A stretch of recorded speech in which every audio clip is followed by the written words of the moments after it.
अमरीका और इसराइल की जानिब से ईरानी तंसीबात पर हमलों का सिलसिला जारी है। अमरीकी और इसराइली फोर्सेस ने ईरानी शहर तब्रेज़ में पेट्रोकेमिकल कंपनी पर हमला किया है। अमरीकी और इसराइली हमले में कंपनी के एक यूनिट को नुकसान पहुंचा। कंपनी हुकाम के मुताबिक अमरीकी और इसराइली हमले के बाद सूरत हाल काबू में है।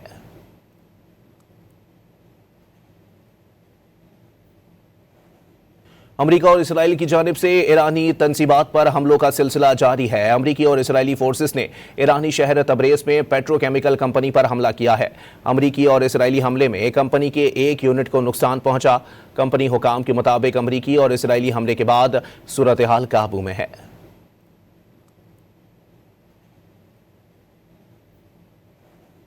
अमरीका और इसराइल की जानिब से ईरानी तंसीबात पर हमलों का सिलसिला जारी है। अमरीकी और इसराइली फोर्सेस ने ईरानी शहर तब्रेज़ में पेट्रोकेमिकल कंपनी पर हमला किया है। अमरीकी और इसराइली हमले में कंपनी के एक यूनिट को नुकसान पहुंचा। कंपनी हुकाम के मुताबिक अमरीकी और इसराइली हमले के बाद सूरत हाल काबू में है।